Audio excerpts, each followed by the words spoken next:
मेरे जिगरी दोस्तों, नमस्कार। आज 8 मई 2020 है, दिन है शुक्रवार और आज के इस AFEIS के लाइफ मैनेजमेंट में मैं डॉक्टर विजय अग्रवाल आप सभी का हार्दिक रूप से स्वागत करता हूं। फ्रेंड्स, पिछले कई दिनों से हम लोग एक विषय पर बात करते आ रहे हैं और उस विषय को अगर हम एक नाम देना चाहें तो वह दिमाग के खुलेपन को कैसे हासिल करें। बहुत विस्तार के साथ इस पर मैंने बातें की हैं और इस स्टेज पर आकर सच पूछिए तो अब मुझे ऐसा लग रहा है कि कहने को कुछ विशेष रह नहीं गया है। इससे पहले मैंने 2 द्वारपाल के बारे में आप सबसे बातें की थी, दंभ और अवधारणा, और मुझे लगता है कि दंभ और अवधारणाओं के बारे में आप सब बहुत अच्छे तरीके से जानते हैं। इससे पहले इस विषय पर मैं काफ़ी बातें कर चुका हूं और बहुत विस्तार से बातें कर चुका हूं, और चूंकि मेरे बहुत से ऐसे प्रिय श्रोता होते हैं जो लंबे समय से इससे जुड़े हुए हैं, इसीलिए अगर मैं दंभ और अवधारणाओं के बारे में बात करना शुरू करूं तो हो सकता है कि उनके मन में थोड़ा सा इरिटेशन पैदा हो कि सर इसी विषय पर कितनी बार बातें करेंगे। लेकिन ये दोनों ऐसे तत्व हैं, कह लीजिए, हमारे दिमाग के, हमारे इमोशंस के, हमारे विचारों के, जिनको आप सब बहुत गहराई से महसूस करते हैं।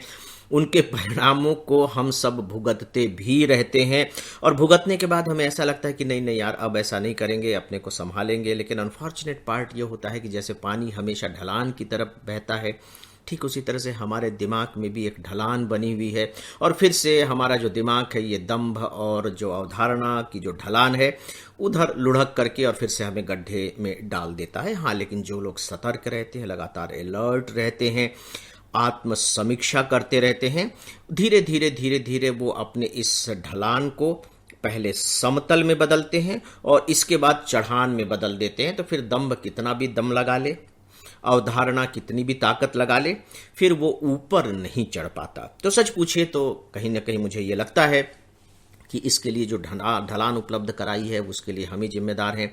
नो डाउट कि हमारी संस्कृतियों ने हमारे अंदर कुछ ऐसे तत्व डाल दिए हैं जिसकी वजह से ये ढलान ऑटोमेटिक रूप से बन गई है।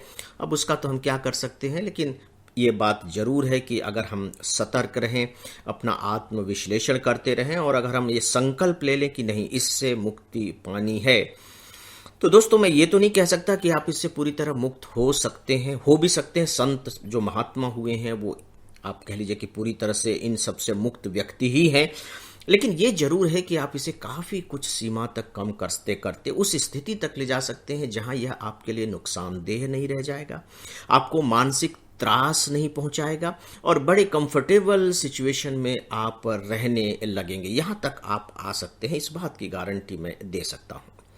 तो दोस्तों, चूंकि इस पर काफी बातें हो चुकी हैं तो अब मुझे लगता है कि इसे यहीं समाप्त करना चाहिए। आज मैं आपसे, चूंकि हम विचारों के बारे में ही बातें कर रहे हैं, भावनाओं के बारे में ही बातें कर रहे हैं, तो मैं आप सबके सामने एक जबरदस्त किस्म का जो मनोवैज्ञानिक मंत्र, मैं इसे कहूंगा, वह रखना चाहूंगा। साइकोलॉजिकल मंत्रास अगर आप इंग्लिश में सुनना चाहें तो, मनोवैज्ञानिक मंत्र। देखिए, मंत्र क्या है? कुछ नहीं, मंत्र शब्दों का, अगर हम बोल रहे हैं तो, और पढ़ रहे हैं तो अक्षरों का एक समूह है ना। मंत्र और कुछ भी नहीं, चाहे हम बोल रहे हैं ध्वनियों का समूह है, पढ़ रहे हैं तो अक्षरों का समूह है, वो समूह है। लेकिन वह ऐसा समूह है जिसमें जबरदस्त शक्ति छिपी हुई है।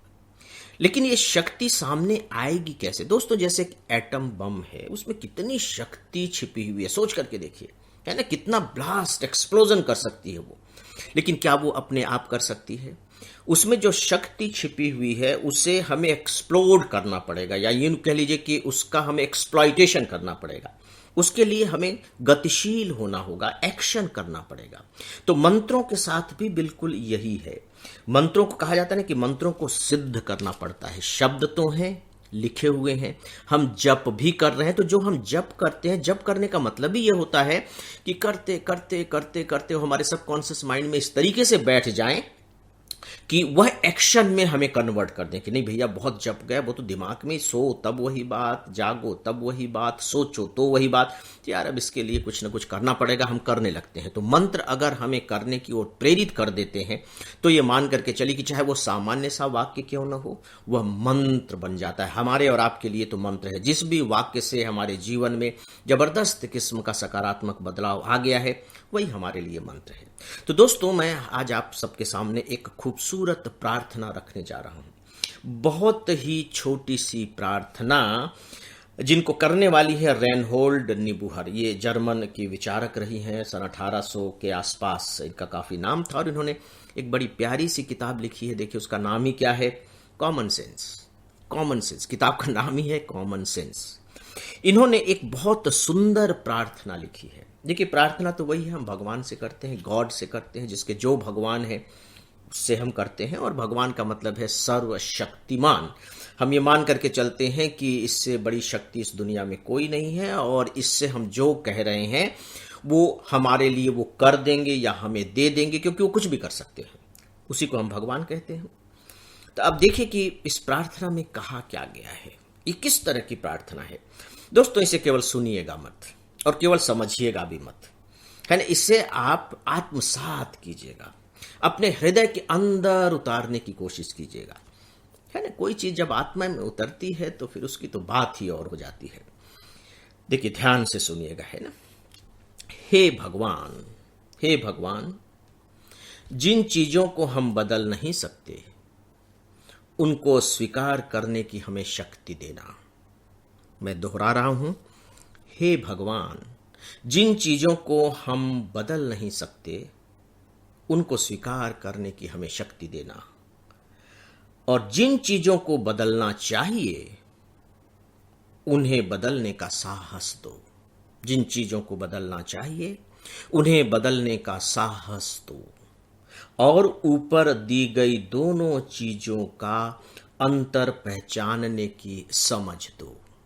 किन चीजों को बदलना है, किन चीजों को स्वीकार करना है, पहले करने से पहले तो हम उसे समझना चाहेंगे ना कि इसके साथ क्या करना है, तो उसकी समझ भी हमें दो।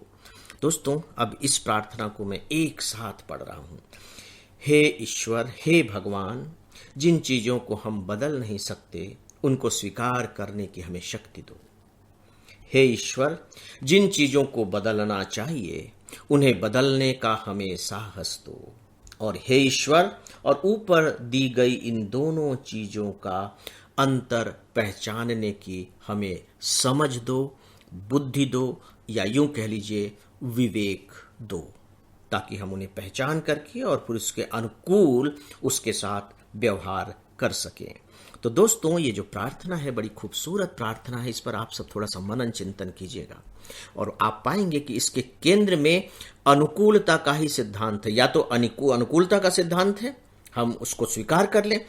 अगर हम उसे स्वीकार नहीं कर पा रहे हैं तो फिर उसे बदलें, राइट। और लेकिन कौन सा बदलना है और कौन सा स्वीकार करना है, ये हमारे अंदर विवेक होना चाहिए। कहीं ऐसा तो नहीं कि हम उल्टा करने लगे कि जिसको बदलना चाहिए उसे स्वीकार कर रहे हैं और जिसे स्वीकार करना चाहिए उसके बदलने में लगे हुए हैं। कितनी खूबसूरत प्रार्थना है दोस्तों। मुझे लगता है कि ये जो प्रार्थना है अपने आप में एक तरह से मनोवैज्ञानिक मंत्र की तरह है, जो हमें जबरदस्त रूप से बहुत ही मध्यम मार्ग के साथ गौतम बुद्ध ने जो कहा, अपनी यात्रा, जीवन की यात्रा करने की राह दिखाता है। तो दोस्तों आज के लाइफ मैनेजमेंट में बस इतना ही। 2 दिनों के बाद आप सबसे फिर मुलाकात होगी। जैसा कि मैं हमेशा शायद हर शुक्रवार को ये बात दोहराता हूँ, आज फिर से दोहराना चाहूँगा कि आप सब अपना अपना ख्याल रखें, साथ ही अपने लोगों का ख्याल रखें। जो निर्देश हैं हेल्थ को लेकर के उनका पालन करें, स्वस्थ रहें। फिर मुलाकात होगी। नमस्कार।